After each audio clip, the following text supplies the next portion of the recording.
नमस्कार दोस्तों, आपका स्वागत है हमारे चैनल पर। आज हम एक बहुत ही महत्वपूर्ण विषय पर बात करेंगे, भारत के मुस्लिम समुदाय के बारे में। ये इस विषय का प्रथम खंड है। भारतीय उपमहाद्वीप में मुस्लिम समुदाय का आगमन 7वीं शताब्दी में अरब व्यापारियों के माध्यम से हुआ। इसके बाद विभिन्न मुस्लिम शासकों ने भारत में शासन किया, जिनमें दिल्ली सल्तनत 13वीं शताब्दी और मुगल साम्राज्य 6वीं शताब्दी प्रमुख है। इस दौरान मुस्लिम समुदाय ने शिक्षा, कला, विज्ञान और प्रशासन के क्षेत्रों में महत्वपूर्ण योगदान दिया। भारत में मुस्लिम आगमन और व्यापार की शुरुआत। भारत में मुस्लिम व्यापारियों का आगमन 7वीं शताब्दी में हुआ, जब अरब व्यापारी हिंद महासागर के माध्यम से भारतीय तटों तक पहुंचे। भारत के पश्चिमी तट, विशेष रूप से केरल और गुजरात, प्रारंभिक इस्लामी व्यापारिक गतिविधियों के प्रमुख केंद्र बने। अरब व्यापारियों का आगमन, आर्थिक, सांस्कृतिक और धार्मिक संबंधों का उद्गम।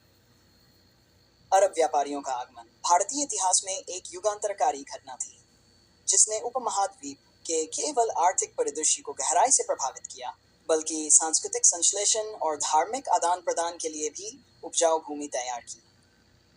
इस संपर्क की जड़ें इस्लाम के उदय से बहुत पहले की हैं, और समय के साथ, विशेषकर 7वीं शताब्दी के बाद, इसने एक नया आयाम ग्रहण किया।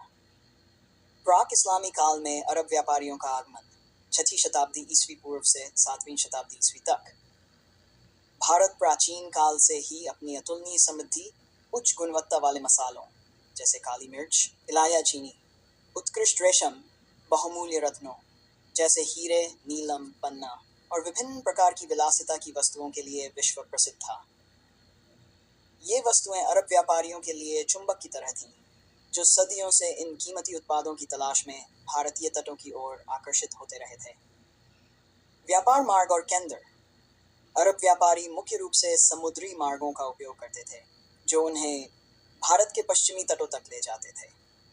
इनमें मालाबार तट, आधुनिक केरल, विशेष रूप से महत्वपूर्ण था, जो अपने मसालों के बागानों के लिए जाना जाता था। इसके अतिरिक्त गुजरात के समृद्ध बंदरगाह जैसे भरूच और खंभात भी अरब व्यापार के प्रमुख केंद्र थे। पुरातात्विक साक्षी और प्राचीन साहित्यिक स्रोत इस व्यापार की पुष्टि करते हैं। उदाहरण के लिए पेरिप्लस ऑफ द एरिथ्रियन सी, जो पहली शताब्दी ईस्वी का एक ग्रीक नाविकों का गाइड है, भारत के पश्चिमी तटों पर अरब व्यापारियों की उपस्थिति और उनके द्वारा व्यापार की जाने वाली वस्तुओं का विस्तृत विवरण देता है। इस पाठ में मालाबार तट को मुजरिस जैसे महत्वपूर्ण व्यापारिक केंद्रों के साथ जोड़ा गया है, जहां अरब जहाजों का नियमित आगमन होता था। मध्यस्थ की भूमिका।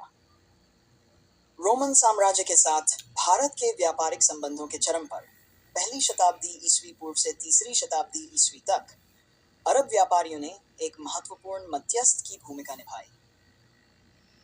वे भारतीय वस्तुओं को रोमन बाजारों तक ले जाते थे और बदले में रोमन सोना और अन्य वस्तुएं प्राप्त करते थे।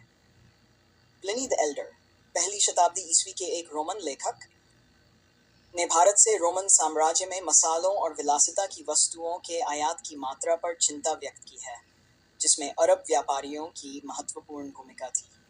ये व्यापार इतना लाभदायक था कि अरब प्रायद्वीप व्यापारिक मार्गों का एक महत्वपूर्ण केंद्र बन गया। इस्लाम के उदय के बाद अरब व्यापारियों का नया दौर 7वीं शताब्दी ईस्वी के बाद। 7वीं शताब्दी में इस्लाम के उदय ने अरब दुनिया में एक अभूतपूर्व सामाजिक, राजनीतिक और धार्मिक परिवर्तन लाया। इस नए धर्म के अनुयायियों ने न केवल एक विशाल साम्राज्य की स्थापना की, बल्कि व्यापार और ज्ञान के प्रसार में भी सक्रिय भूमिका निभाई।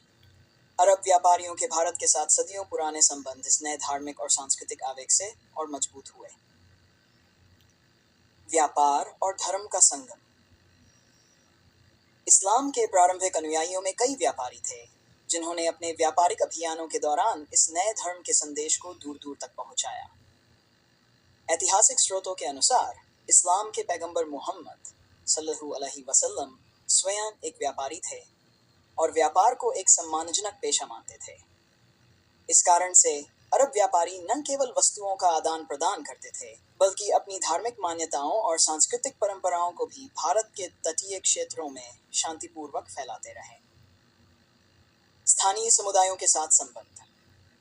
अरब व्यापारियों ने भारत के स्थानीय समुदायों के साथ घनिष्ठ और सौहार्दपूर्ण संबंध स्थापित किए। व्यापारिक लेन देन अक्सर व्यक्तिगत संबंधों और आपसी विश्वास पर आधारित होते थे। इसके परिणाम स्वरूप धार्मिक और सांस्कृतिक प्रभावों का एक सहज आदान प्रदान हुआ। स्थानीय लोगों ने अरब व्यापारियों की ईमानदारी और व्यवहार से प्रभावित होकर इस्लाम के बारे में जिज्ञासा दिखाई। 7वीं शताब्दी में मालाबार तट और गुजरात का महत्व।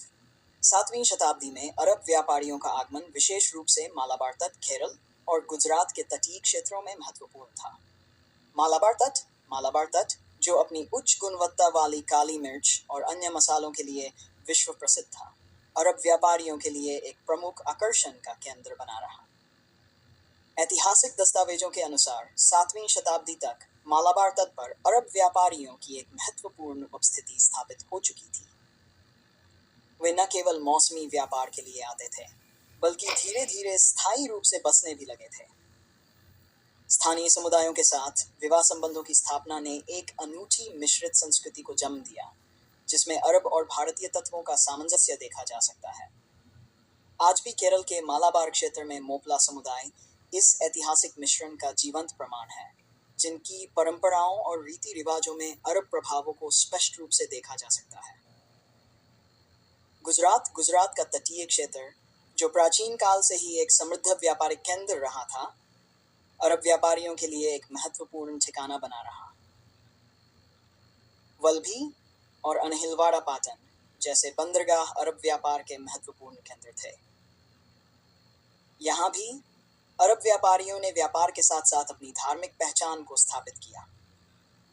ऐतिहासिक अभिलेखों से पता चलता है कि स्थानीय शासकों ने भी अरब व्यापारियों के साथ व्यापार को प्रोत्साहित किया, जिससे दोनों क्षेत्रों के बीच आर्थिक और सांस्कृतिक संबंध मजबूत हुए। भारत में इस्लाम का प्रारंभिक प्रसार। अरब व्यापारियों का आगमन भारत में इस्लाम के प्रारंभिक और शांतिपूर्ण प्रसार का एक महत्वपूर्ण कारक था। यह प्रसार तलवार या सैन्य विजय के माध्यम से नहीं हुआ, बल्कि मुख्य रूप से व्यापारिक गतिविधियों और पारस्परिक सम्मानजनक संबंधों के माध्यम से हुआ। चेयरमन जुमा मस्जिद।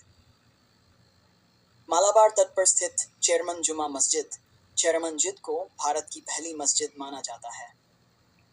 स्थानीय किंवदंतियों के अनुसार इस मस्जिद का निर्माण 7वीं शताब्दी ईस्वी में तत्कालीन चेर वंश के एक भारतीय राजा के कहने पर किया गया था, जिसने अरब व्यापारियों से इस्लाम के बारे में सुना था और मक्का की यात्रा भी की थी। ये मस्जिद भारत में इस्लाम के प्रारंभिक और शांतिपूर्ण आगमन का एक ऐतिहासिक प्रतीक है। आर्थिक संबंधों का सुदृढ़ीकरण। अरब व्यापारियों की व्यापारिक गतिविधियों ने भारत और अरब दुनिया के बीच आर्थिक संबंधों को और अधिक सुदृढ़ किया। भारतीय मसाले, वस्त्र और अन्य वस्तुएं अरब बाजारों में उच्च मांग में थीं, और बदले में अरब घोड़े, खजूर और अन्य वस्तुएं भारत में लाई जाती थीं। ये व्यापार मध्ययुग तक फलता फूलता रहा और दोनों क्षेत्रों की अर्थव्यवस्थाओं को समृद्ध किया। निष्कर्ष। अरब व्यापारियों का आगमन भारतीय इतिहास में एक बहुआयामी घटना थी। यह न केवल एक महत्वपूर्ण आर्थिक संपर्क था जिसने भारत को वैश्विक व्यापार नेटवर्क से जोड़ा, बल्कि यह एक शक्तिशाली सांस्कृतिक और धार्मिक क्रांति का भी प्रतीक था।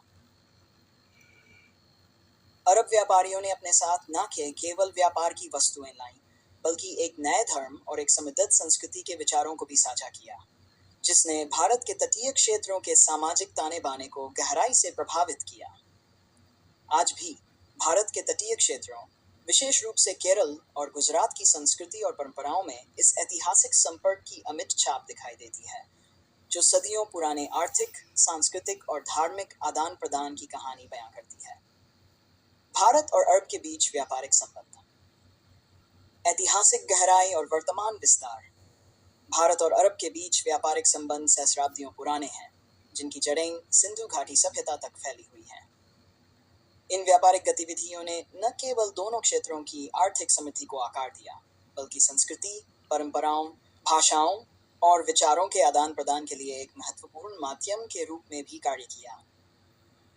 हिंद महासागर में विकसित जटिल समुद्री व्यापार मार्गों के माध्यम से अरब व्यापारी भारत के पश्चिमी और पूर्वी तटीय क्षेत्रों के साथ सक्रिय रूप से व्यापार करते थे, जिससे दोनों क्षेत्रों के बीच एक मजबूत और स्थायी व्यापारिक और सांस्कृतिक संबंध स्थापित हुआ। ऐतिहासिक व्यापारिक संबंध प्राचीन काल से मध्यकाल तक। प्राचीन काल में भारत अपनी मसालों, काली मिर्च, दालचीनी, लौंग, वस्त्रों, सूती और रेशमी कपड़े की पत्थरों, हीरे, मांगनी, हाथी दांत और धातुओं, लोहा, तांबा के लिए प्रसिद्ध था। अरब व्यापारी इन उच्च मांग वाली वस्तुओं को रोमन साम्राज्य और यूरोपीय बाजारों तक पहुंचाने में महत्वपूर्ण मध्यस्थ की भूमिका निभाते थे। मसाले। भारत सदियों से मसालों का एक प्रमुख स्रोत रहा है। रोमन ग्रंथों में भारतीय मसालों का उल्लेख मिलता है, जो अरब व्यापारियों द्वारा लाल सागर के मार्गों से लाए जाते थे। उदाहरण के लिए, पहली शताब्दी ईस्वी के पेरिप्लस ऑफ द एरिथ्रियन सी में भारतीय बंदरगाहों से अरब और पूर्वी अफ्रीकी व्यापारियों द्वारा किए जाने वाले मसालों के व्यापार का विस्तृत विवरण है। वस्त्र। भारतीय सूती वस्त्र अपनी गुणवत्ता और बारीक बुनाई के लिए जाने जाते थे और अरब प्रायद्वीप में इनकी भारी मांग थी। मध्यकाल के अरब यात्रियों और भूगोलवेत्ताओं जैसे अल मसूदी 3वीं शताब्दी और इब्न बतूता 16वीं शताब्दी ने भारतीय वस्त्रों की उत्कृष्टता और अरब बाजारों में उनकी लोकप्रियता का उल्लेख किया है। कीमती पत्थर। भारत हीरे और अन्य कीमती पत्थरों का एक महत्वपूर्ण उत्पादक था। गोलकुंडा की खदानें सदियों तक दुनिया के सबसे महत्वपूर्ण हीरा स्रोतों में से एक रहीं और इन पत्थरों का व्यापार अरब व्यापारियों के माध्यम से होता था। सांस्कृतिक आदान प्रदान। व्यापार के साथ विचारों, धर्मों और कलाओं का भी आदान प्रदान हुआ। इस्लाम के उदय के बाद अरब विद्वानों ने भारतीय गणित, खगोल विज्ञान और चिकित्सा के ग्रंथों का अध्ययन किया और उन्हें अरबी में अनुवादित किया, जिससे ये ज्ञान आगे यूरोप तक पहुंचा। भारतीय अंक प्रणाली अरबी अंक के रूप में जानी जाती है। इसका एक प्रमुख उदाहरण है। अगर आपको ये जानकारी फायदेमंद लगी हो तो इस वीडियो को लाइक करें, अपने दोस्तों और घर वालों के साथ शेयर करें और हमारे चैनल भारत इंडिया को सब्सक्राइब करना न भूलें। आपकी एक क्लिक हमारे हौसले को बढ़ाती है। Script format